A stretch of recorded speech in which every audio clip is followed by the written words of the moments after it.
श्री शिवाय नमस्तभम। आप सभी लोग जानते हैं कि 6 मई को 2024 को बैसाख महीने की शिवरात्रि है और बैसाख महीने की शिवरात्रि होती है, इसका बहुत ही बड़ा और विशेष महत्व होता है। इसलिए दोस्तों, आप लोगों को इस बैसाख महीने की शिवरात्रि को अपने हाथ से बिल्कुल भी नहीं जाने देना है। और इस मासिक शिवरात्रि के दिन सोमवार के दिन पड़ रही है। अब आप लोगों को क्या करना है, सोमवार के दिन वैसे भी भगवान शिव जी का दिन होता है और उनको ही समर्पित होता है। तो आपको बैसाख महीने की जो मासिक शिवरात्रि है, सोमवार के दिन जो पड़ रही है, उस दिन आपको एक विशेष उपाय करना है, जो कि पंडित जी ने शिव महापुराण कथा में अपना बताया था, जो कि सिर्फ और सिर्फ बैसाख महीने में पड़ने वाली शिवरात्रि वाले दिन ही आप कर सकते हैं।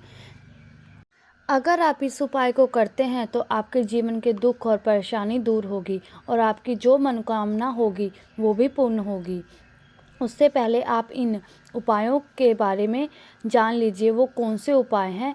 वैशाख के महीने में शिवरात्रि के दिन ही आप लोगों को इन उपाय को करना है। ये उपाय हम आपको विशेष रूप से वैशाख के महीने में पड़ने वाली शिवरात्रि वाले दिन का ही बता रहे हैं, ताकि आप लोग इस उपाय को सुन करके समझ लो और उपाय को करो। आप इन उपाय को फल भी आपको ज़रूर मिलेगा। सबसे पहले हम आपको बात करते हैं कि आपको इस वैशाख के महीने शिवरात्रि के दिन करना क्या है, जो कि दोस्तों मिट्टी के जल वाला उपाय के साथ में एक बेलपत्र वाला उपाय है। ये एक खास तरह का जल है, जो कि सिर्फ और सिर्फ वैशाख महीने की शिवरात्रि के दिन ही आपको शिव जी के शिवलिंग के ऊपर चढ़ाना है। आप ये बिल्कुल मत समझना कि आपको मिट्टी के जल वाला उपाय बताएंगे, वो भी बताएंगे, पर उसके साथ में ये वाला उपाय कुछ अलग है। तो पहले आप उपाय के बारे में जान लीजिए। उस उपाय को करने के लिए जिस दिन ये करने वाले हैं, मतलब बैसाख के महीने की मासिक शिवरात्रि के दिन, तो एक दिन पहले ही रात्रि में एक मिट्टी के पात्र में आपको जल भर करके रख लेना है। चाहे आपके घर में, रसोई घर में कोई मिट्टी का मटका रखा हुआ है तो उसमें भी भर करके रख सकते हैं। रात्रि में जल भर कर रख देना है। अगर ये मिट्टी का पात्र है तो मिट्टी का मटका हो तो कोई उसके अंदर रख देना है रात्रि के समय। मासिक शिवरात्रि के जो बैसाख महीने की मासिक शिवरात्रि है 6 मई को, एक दिन पहले आप लोगों को रात्रि में इस जल को भर करके रख देना है, वो भी मिट्टी के पात्र के अंदर। मतलब 5 मिट्टी के पात्र के अंदर आपको शुद्ध जल भर करके रख देना है। पूरी रात इस जल को रखे रहने देना है। सुबह जैसे ही होती है स्नान करना है, शुद्ध होना है, और शुद्ध होने के बाद दोस्तों आपको इस जल के पास में आना है।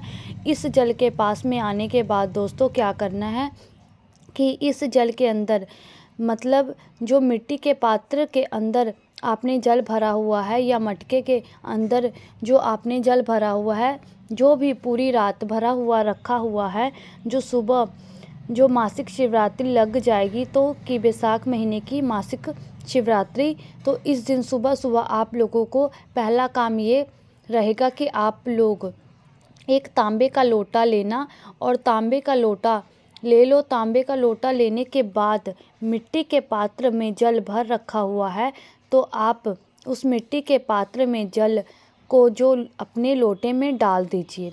मिट्टी के पात्र में जल आपको जल रखा है, ऐसा नहीं करना है कि जिस पात्र इस मिट्टी के अंदर आपने जो मतलब जल भर रखा है, आप उसी के साथ में जो है शिवजी पर चढ़ा दीजिए। नहीं, आपको मात्र उस जल को मिट्टी के पात्र के अंदर जल भर कर रखना है। बाद में सुबह आप लोगों को उस जल को उस मिट्टी के पात्र से बाहर निकाल कर अपने जो भी लोटा है तांबे वाला, उस तांबे वाले लोटे में आपको भर लेना है। आप शिवलिंग पर जल चढ़ाते हैं, उस लोटे के अंदर आपको वह जल भर लेना है, मिट्टी के पात्र वाला। आपको अपने ही लोटे में जल चढ़ाना है। उस लोटे के अंदर अपना ये जल डाल कर के आप लोगों को क्या करना है, अपने साथ में एक बेलपत्र रखना है और अपने साथ में बेलपत्र रखना है। देखो, अगर आपको बेलपत्र मिल नहीं रहा है तो ठीक है, अगर नहीं मिल रहा है आप शिव जी के मंदिर में उपाय करने के लिए पहुंच जाओ, क्योंकि हम जो बात बताने जा रहे हैं वो बेलपत्र को शिवलिंग के ऊपर से लेंगे। तो जिन लोगों के पास बेलपत्र नहीं है, अपने बेलपत्र को इस एक लोटे जल के अंदर डाल दो, जो कि मिट्टी का जल आप अपने लोटे में डाल चुके हो। इसी जल के अंदर आप वही बेलपत्र डाल दो। बेलपत्र डालने के बाद आप अपने घर से शुद्ध होकर स्नान करके बढ़िया अच्छे मन से भगवान का नाम लेकर अपने ही घर के पास में जो शिव मंदिर है वहाँ पर निकल जाओ, शिव मंदिर में पहुँच जाओ। शिव मंदिर में पहुँचने के बाद आप लोगों को जल बिल्कुल भी नहीं चढ़ाना है। उससे पहले आप लोगों उन लोगों के बारे में सुन लो जिन लोगों को बेलपत्र नहीं मिला। तो देखो, लोग बेलपत्र लेकर आए हुए हैं, उनको तो कोई दिक्कत नहीं है, पर जिन लोगों को नहीं मिला है, जो अपने लोटे के अंदर बेलपत्र नहीं डाल पाए हैं, तो उन्हें करना क्या है। तो देखो, आप लोगों को भगवान शिव जी के मंदिर में पहुंच गए हो, उस शिवलिंग के ऊपर बेलपत्र तो ज़रूर चढ़ी होगी। तो कोई भी एक अच्छी सी बेलपत्र ले लेना, कुछ अच्छी सी बेलपत्र को उठा उस बेलपत्र को धोना। कोई भी बेलपत्र जब हम शिवलिंग पर उठाते हैं तो उसको धोकर ही इस्तेमाल करते हैं। इस बात का आप लोगों को विशेष रूप से ध्यान रखना होगा।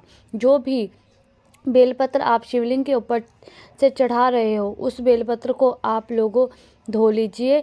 उस बेलपत्र को धोने के बाद इस बेलपत्र को मात्र आपको अपने उस जल से स्पर्श करना है, छुआना है, अपने अंदर नहीं डालना है। अंदर जब डालना है तब आपको घर पे से ही लेकर के जाना है। आपकी बेलपत्र मिल गई तो जब आप उस लोटे के अंदर बेलपत्र डाल कर ला सकते हैं तो ठीक है। उस बेलपत्र को भी मंदिर में आकर आपको बाहर निकालना है। अब बाकी अगर आप लोग मंदिर में ही अगर बेलपत्र का इस्तेमाल कर रहे हो तो उस बेलपत्र को धो करके इस्तेमाल करो और बेलपत्र को मात्र अपने उस लोटे के अंदर के जल के अंदर डालकर और बाहर निकाल लो। उसके अंदर डालकर नहीं रखना है, मात्र उस जल से छुआना है। इस बेलपत्र को बाहर निकाल कर वही शिवलिंग पर ही आपको आसपास कहीं पर चढ़ा देना है। तो कहने का मतलब ये है कि उस जल के अंदर आपको बेलपत्र नहीं चढ़ाना है, नहीं डालना है, मात्र उस जल से इस बेलपत्र को स्पर्श करना है। चाहे आप घर से लेकर के आए हो या चाहे मंदिर से आपने लिया हुआ है, इस बेलपत्र उस जल को छुआ ही आना है। मतलब थोड़ा सा उस बेलपत्र को जल के अंदर डुबो देना है और उसके बाद बाहर निकाल लेना है। घर से बेलपत्र अगर आप लेकर के आए हो तो लोटे में ही डुबा करके लेके आना है। वहीं पर शिवलिंग के पास कहीं पर भी आपको वो बेलपत्र समर्पित कर देना है। जिस जल को ध्यान रखना है कि आपको बेलपत्र के साथ समर्पित नहीं करना है, बेलपत्र निकाल कर ही समर्पित करना है। तो जैसे ही आप लोग बेलपत्र छुआ करके और अपनी बेलपत्र घर से लेकर आए हो, वह निकाल के साइड में रख देना। बाद में उसको जल को शिवलिंग के ऊपर कुंदकेश्वर महादेव जी के नाम से चढ़ाना है। आपको कुंदकेश्वर महादेव जी के नाम लेते हुए आपको उस जल को शिव जी के शिवलिंग के ऊपर एक धारा से धीरे धीरे करके यहाँ पर चढ़ाना है। इस बात का आप लोगों को ध्यान रखना है। जैसे ही आप लोगों को जल चढ़ता है, आपको कुंदकेश्वर महादेव जी का नाम विशेष रूप से लेना है और जैसे ही आप लोग का जल चढ़ा जाता है उसके बाद भगवान से अपनी मनोकामना बोलना है। जिस मनोकामना के लिए आप लोग अपना यह वाला उपाय कर रहे हो, यहाँ वह दुख और परेशानी बोलना है जिसके लिए आप लोग अपना वाला उपाय कर रहे हो। ये है काम बोलना है, जो कि काम के लिए ये वाला आप उपाय कर रहे हो। उस अपनी सारी प्रकार की दुख और परेशानियों के लिए आप लोगों को अपना यह वाला उपाय कर सकते हैं। अपने घर की सुख और शांति के लिए, परिवार में धन संपदा को बढ़ाने के लिए भी आप लोग ये वाला उपाय कर सकते हो। अगर आप लोग इन उपाय को रोग मुक्ति के लिए कर रहे हो तो किसी के स्वास्थ्य के लिए कर रहे हो तो आप लोग क्या करना है, जो ये जल भी आप शिवलिंग पर चढ़ा रहे हो, इस जल का कुछ भाग जलाधारी से वापस लेकर के आप जलाधारी से जब निकलता है वहाँ से आपको थोड़ा सा इकट्ठा कर लेना है। इस जल को उस व्यक्ति के को जाकर के बहुत थोड़ा सा आपको दे देना है जिस व्यक्ति के लिए आप रोग और बीमारी ठीक नहीं हो रही है। आप लोग ये वाला उपाय ज़रूर करना। बाकी आप लोग अपने किसी भी काम के लिए, दुख और परेशानी के दूर करने के लिए अगर आप ये उपाय कर रहे हो तो अपने साथ में जल लेकर जाने की ज़रूरत बिल्कुल भी नहीं है। इस बात आप लोगों को ध्यान रखना। बस दोस्तों, यहाँ पर ये वाला उपाय पूरा होता है। इसके बाद में आपको भगवान से प्रार्थना करके भगवान को नमस्कार करके वहाँ से उठ जाना है और अपने घर आ जाना है। इसी के साथ में आपका ये वैशाख महीने की मासिक शिवरात्रि वाला उपाय पूर्ण होता है। अब दोस्तों हम बात करते हैं वैशाख महीने की शिवरात्रि के दूसरे उपाय के बारे में। तो अब दोस्तों दूसरा उपाय जो होगा वो शाम के प्रदोष काल में लगभग शाम के 6 बजे से लेकर के 7 बजे के बीच में होगा। ये वाला उपाय 8 बजे तक भी कर सकते हैं। इस दिन आप लोगों को क्या करना होगा कि सफ़ेद फूल लेना है। सफ़ेद फूल की जो भी पंखुड़ियाँ होती हैं वो लेना है और अपने साथ में एक घी का दीपक तैयार कर लेना है। जो अपने घर के आसपास कहीं सफ़ेद फूल लगे हों तो यहाँ पे आप लोगों को सफ़ेद फूल तोड़ लेना है, या आपको ना मिले तो आप खरीद कर भी इस्तेमाल कर सकते हो। जहाँ से भी आप लोगों को सफ़ेद फूल मिले वो भी मात्र तो आपको 2 या 3 ले लेने हैं। आपको मात्र उस सफ़ेद फूल को लेकर के आ जाना है और सफ़ेद फूलों की पंखुड़ियों को तोड़ लेना है। मात्र आपको पंखुड़ियाँ ही लेना है। इस उपाय में आवश्यकता पड़ेगी ना तो पंखुड़ियाँ तोड़कर आप अपने से इकट्ठा कर किसी भी एक पात्र में रख लेना, ना शाम होने पर, मतलब क्योंकि शाम के समय तो आप लोगों को उपाय करना है और शिव के मंदिर में जाकर के ही करना है। तो जैसे ही आप लोगों के फूल की पंखुड़ियाँ टूट जाती है उसके बाद में आप लोगों अपना घी का दीपक तैयार कर लीजिएगा। गोल बाती का घी का दीपक होना चाहिए, इस बात का आप ध्यान रखिएगा। उसके अंदर जो चीज़ आप डालेंगे वो शुद्ध गाय का घी होना चाहिए। इसके अलावा कोई और चीज़ नहीं डालोगे, इस बात का भी ध्यान रखना। तो जैसे ही आप लोग अपने दीपक के अंदर शुद्ध देसी गाय का घी डाल देते हैं आपका यह दीपक तैयार हो जाता है। बस दोस्तों ध्यान इस बात का रखना है कि जो दीपक होगा यह आटे का होगा। अगर आप लोग मिट्टी का दीपक लोगे तो आप लोगों का नया दीपक ही लेना पड़ेगा। इससे अच्छी बात है कि आप आटे का दीपक ले लो। अपने इस उपाय को यह पर पूरा कर लो तो आपको ये दीपक जैसे ही तैयार हो जाता है तो शाम के समय हाथ मुंह धो कर के शुद्ध हो कर के आप लोगों को साथ में जो फूल की पंखुड़ियाँ हैं उन्हें रख कर के इस दीपक को शिव जी के मंदिर पहुंच जाना है लेकर के वैशाख महीने की शिवरात्रि के दिन, क्योंकि इस दिन का महत्व बहुत ही ज़्यादा होता है और इस बात का भी शिवरात्रि है वैशाख के महीने की, सोमवार पड़ रहा है तो और भी विशेष महत्व है।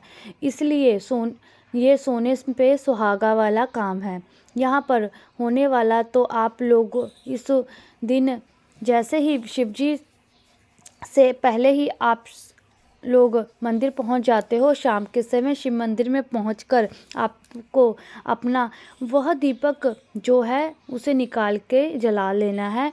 पहले जो जाकर शिव भगवान से दर्शन करना है, उसके बाद शिवलिंग के पास बैठकर अपना वो दीपक अपनी माचिस से जला लेना है, अपनी माचिस से जलाना है। इस बात का आप ध्यान रखिएगा। दीपक को जलाने के बाद दोस्तों उस दीपक को आप शिवलिंग के पास में कहीं पर रख देना। उस दीपक से आरती भी उतार कर शिवलिंग के पास आप रख सकते हैं। शिव जी के पास आँच ना लगे इसलिए आप ज़्यादा नज़दीक में मत रखना, थोड़ा सा दूर ही रखना।